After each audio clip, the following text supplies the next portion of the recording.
Hi friends, welcome to my YouTube channel. ನಾನು ನಿಮ್ಮ ನೇತ್ರ.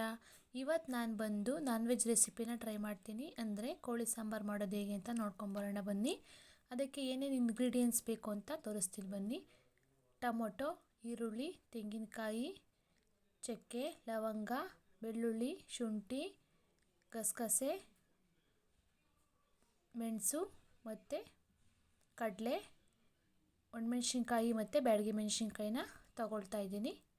ನೆಕ್ಸ್ಟ್ ನಾನು ಒಂದು ಕುಕ್ಕರ್ಗೆ ಎಣ್ಣೆ ಸೇರಿಸ್ಕೊಳ್ತಾ ಇದ್ದೀನಿ. ಎಣ್ಣೆ ಎಲ್ಲ ಕಾದ ನಂತರ ನಾನು ಒಂದು ಗೆಡ್ಡೆ ಆಗುವಷ್ಟು ಈರುಳ್ಳಿನ ಸಣ್ಣ ಸಣ್ಣದಾಗಿ ಉದ್ದುದ್ದಾಗಿ ಕಟ್ ಮಾಡ್ಕೊಂಡು ಸೇರಿಸ್ಕೊಳ್ತಾ ಇದ್ದೀನಿ. ಸೇರಿಸ್ಕೊಂಡು ಇದನ್ನೆಲ್ಲ ಚೆನ್ನಾಗಿ ಹುರಿದ್ಕೋಬೇಕು.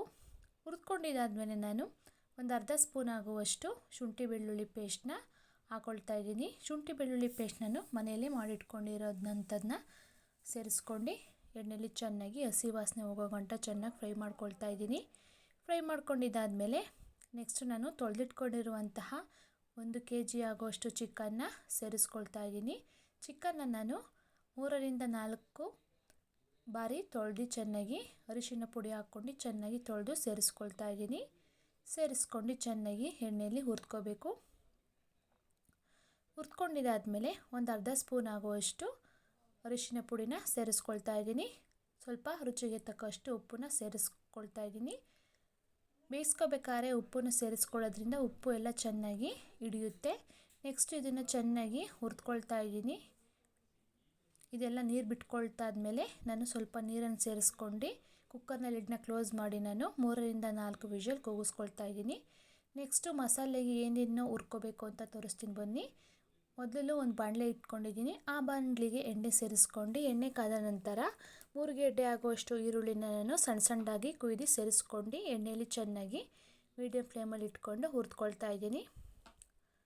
ಯಾರೆಲ್ಲ ನನ್ನ ಚಾನಲ್ನ ಸಬ್ಸ್ಕ್ರೈಬ್ ಮಾಡ್ಕೊಂಡಲ್ಲೇ ನೋಡ್ತಾ ಇದ್ದೀರಾ, ಪ್ಲೀಸ್ ಹೋಗಿ ಸಬ್ಸ್ಕ್ರೈಬ್ ಮಾಡ್ಕೊಂಡು ನೋಡಿ. ನೆಕ್ಸ್ಟು ನಾನು ಒಂದು ಟೊಮೊಟೊನ ಸಣ್ಣ ಸಣ್ಣದಾಗಿ ಕಟ್ ಮಾಡಿಕೊಂಡು ಸೇರಿಸ್ಕೊಳ್ತಾ ಇದ್ದೀನಿ.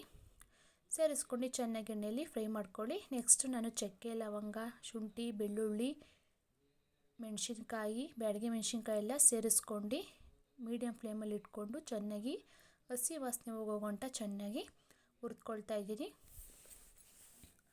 ಹುರಿದ್ಕೊಂಡಿದ್ದಾದಮೇಲೆ ನಾನು ಸ್ವಲ್ಪ ಕೊತ್ತಂಬರಿ ಸೊಪ್ಪು, ಸ್ವಲ್ಪ ಪುದೀನ ಸೊಪ್ಪನ್ನು ಸೇರಿಸ್ಕೊಂಡು ಅದನ್ನು ಕೂಡ ಎಣ್ಣೆಯಲ್ಲಿ ಚೆನ್ನಾಗಿ ಹುರಿದ್ಕೊಳ್ತಾ ಇದ್ದೀನಿ.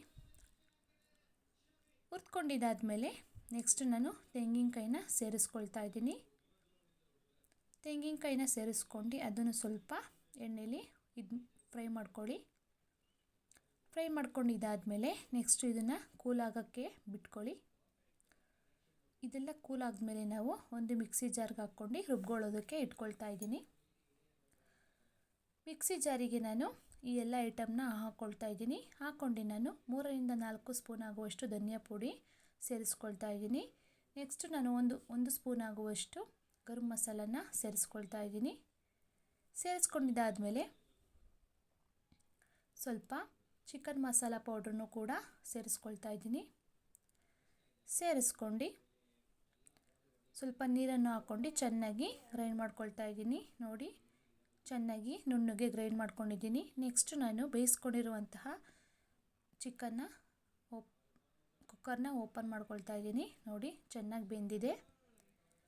ನೆಕ್ಸ್ಟ್ ನಾನು ತಿರ್ಗಾ ಗ್ಯಾಸ್ ಸ್ಟವ್ನ ಆನ್ ಮಾಡ್ಕೊಂಡು ಚೆನ್ನಾಗಿ ಬೇಯಿಸ್ಕೊಳ್ತಾ ಇದ್ದೀನಿ. ರುಬ್ಬಿಟ್ಕೊಂಡಿರುವಂತಹ ಮಸಾಲೆನ ಅದ್ರ ಜೊತೆಗೆ ಸೇರಿಸ್ಕೊಳ್ತಾ ಇದ್ದೀನಿ. ಸೇರಿಸ್ಕೊಂಡು ನಾನು ಚಾಕುನ ಬಿಸಿ ಮಾಡ್ಕೊಳ್ತಾ ಇದ್ದೀನಿ.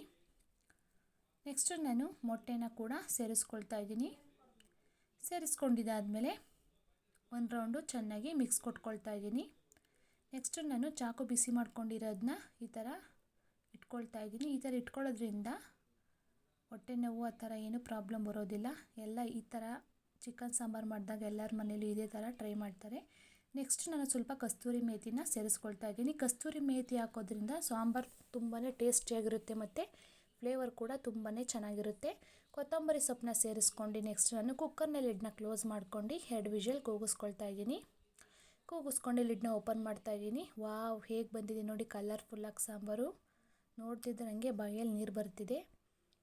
ಇದನ್ನು ನಾನು ಮುದ್ದೆ ಜೊತೆಗೆ ಸರ್ವ್ ಮಾಡ್ಕೊಳ್ತಾ ಇದ್ದೀನಿ. ನೋಡಿ, ಯಾರಿಗೆಲ್ಲ ಇಷ್ಟ ಆಯಿತು ಈ ರೆಸಿಪಿ ನೀವು ಒಂದು ಸತಿ ಟ್ರೈ ಮಾಡಿ ನೋಡಿ ಹೇಗಿದೆ ಅಂತ ಕಮೆಂಟ್ ಮಾಡಿ.